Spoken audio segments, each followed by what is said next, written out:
nggak langsung bubar begitu. Dan Ansor atau Banser engkau semuanya turut diserang itu HTI, jangan.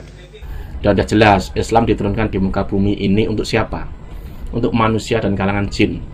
Agar apa? Untuk memperbaiki akhlak. Perkenalkan, nama saya Nani. Yang ingin saya tanyakan ialah apa bedanya HTI dengan Wahabi? Seperti itu. Mohon minta penjelasan yang lebih detail. Terima kasih. Sebenarnya saya hanya ingin mengkonfirmasi ya terkait data yang pernah saya kumpulkan tentang HTI. Salah satu tulisan dari Prof. Sumanto Al-Qurtubi, mungkin Bapak kenal ya. Oke. Beliau pernah menyinggung bahwasanya salah satu alasan HTI itu ditolak di negeri-negeri tempat kelahirannya karena dinilai Taqiyuddin An-Nabhani itu punya motif untuk membangkitkan kembali dinasti An-Nabhani yang pernah tumbang.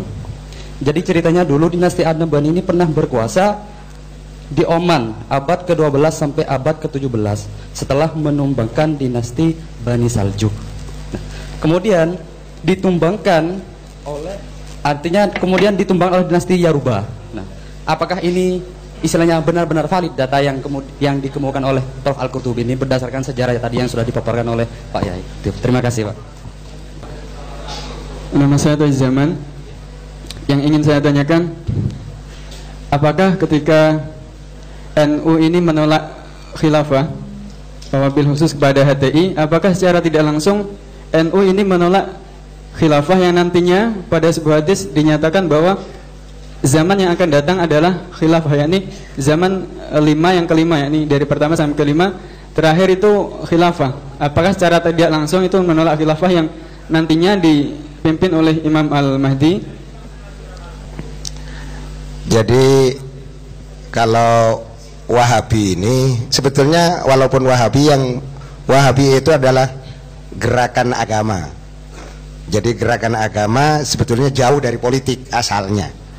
Karena keprihatinan bahwa kaum muslim dianggap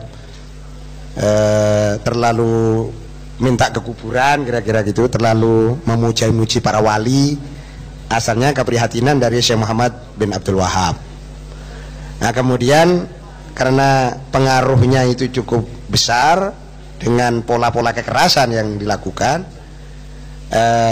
ketemu sama namanya keluarga Suud ya, sebelum Abdul Aziz. Nah, itu kemudian ada semacam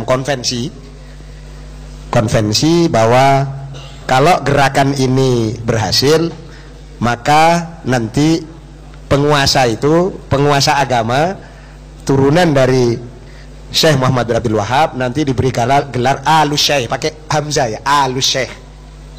Sedangkan yang penguasa politik adalah keturunan dari Bani Saud, diberi nama Alu Saud, keluarga Saud. Dan itulah kemudian itu bertemu membentuk suatu negara yang bernama Al-Mamlakah Al-Arabiyah As-Saudiyah dengan ideologi Wahabisme. Nah, jadi Wahabi itu asalnya gerakan agama, kemudian ketemu dengan gerakan politik, terjadi konsesi, terjadi konvensi di antara mereka, walaupun tidak tertulis, tetapi itu dilaksanakan sampai hari ini. Jadi penguasa mahkamah syariah di sana atau ketua majelis iftaknya, Darul Iftaknya Saudi mesti keluarga dari Alus Syekh. Diberi gelar Alus Syekh, misalnya Abdul Aziz bin Baz itu Alus Syekh, Muhammad Abdul Aziz Soleh Al-Fauzan Alus Syekh gitu. Jadi di buku-buku itu seperti itu. Nah, itu Wahabi dan kalau dengan HTI, kalau HTI gimana? HTI itu beda. Jadi ini lebih awal. Jadi kalau HTI ini adalah berangkat memang mulai dari awal motifnya adalah motif politik. Jadi kalau yang Wahabi itu sukses, yang HTI itu gagal. Kalau yang Wahabi kan jadi negara, Saudi itu negara Wahabi. Tetapi kalau yang HTI ini di mana-mana dibubarkan. Termasuk terakhir menurut saya, kita itu mestinya negara ini mulai dari awal itu sudah diantisipasi ideologinya. Bukan seperti sekarang. Kan kalau sekarang itu kan sudah terlambat. Tapi kalau bahasa orang yang ini, daripada nggak tidak ya lebih baik terlambat aja. Nah, itu. Kemudian yang ketiga, tadi yang pertanyaan berikutnya, ada dinasti Nabhaniyah. Sebetulnya tidak ada itu. Dinasti Nabhaniyah itu tidak ada. Kalau bukan, mungkin yang dimaksud bukan Oman, tetapi itu Amman. Jadi kalau Oman, Sultan atau Oman itu dulu kawasan yang tempat pelariannya orang-orang Khawarij dalam masa dinasti Abbasiyah. Lari ke sana, kemudian bisa mendirikan negara yang sekarang dikenal dengan Sultan atau Oman. Itu dekat sama Yaman.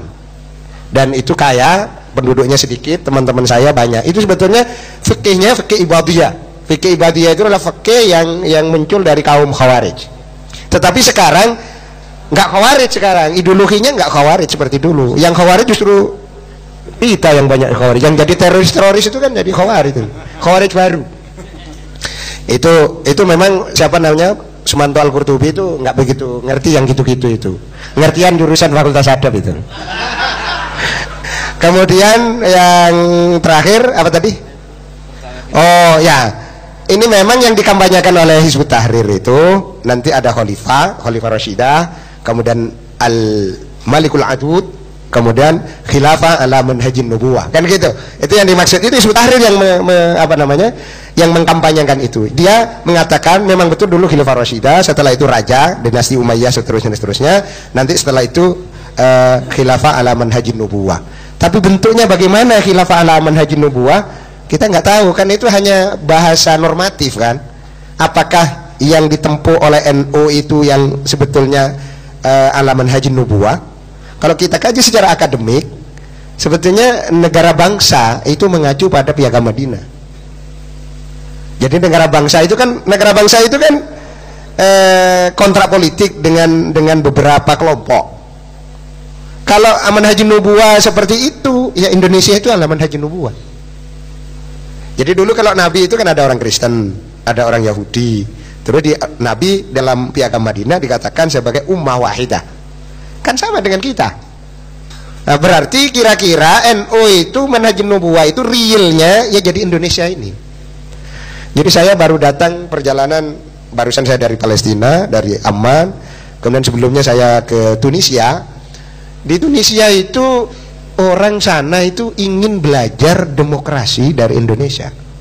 Bahkan dalam pilkada di Jakarta kemarin, dari Tunisia itu datang karena ingin, kok bisa ya orang-orang di sana walaupun terlepas dari nggak bisa disolati segala macam itu, tetapi kan tidak terjadi pertumpahan darah. Jadi kalau lihat situ, saya ini sebagai anak bangsa, saya bangga menjadi orang Indonesia. Itu tidak terjadi di Mesir. Tidak terjadi di Mesir. Mesir setelah Mursi dijatuhkan, kemudian dia secara politik kurang menghormati Syekhul Azhar, dan akhirnya dia mendukung kudeta, dan sekarang di Mesir itu negara yang diktator militer, tetapi didukung oleh Al-Azhar. Yang bisa mengimbangi Ikhwanul Muslimin hanya Al-Azhar, yang lain tidak bisa. Lah, Indonesia ini menurut saya ini surga. Nah, tapi harus kita rawat. Jangan, harus kita kritisi. Pemerintah juga harus kita kritisi. Termasuk pembubaran HTI kita kritisi. Artinya pemerintah harus mengikuti undang-undang. Jadi nggak langsung bubar begitu. Dan Ansor atau Banser, engkau semuanya terus diserang itu HTI, jangan. Jadi sekarang biar HTI itu mengevaluasi diri, biar arruju ilal haq. Arruju ilal haq itu ala minhajin nubuwah. Ala minhajin nubuwah itu khilafah ala minhajin nubuwah, bentuk realnya itu negara Pancasila. Nah, gitu. Jadi hadisnya seperti itu memang. Saya kira.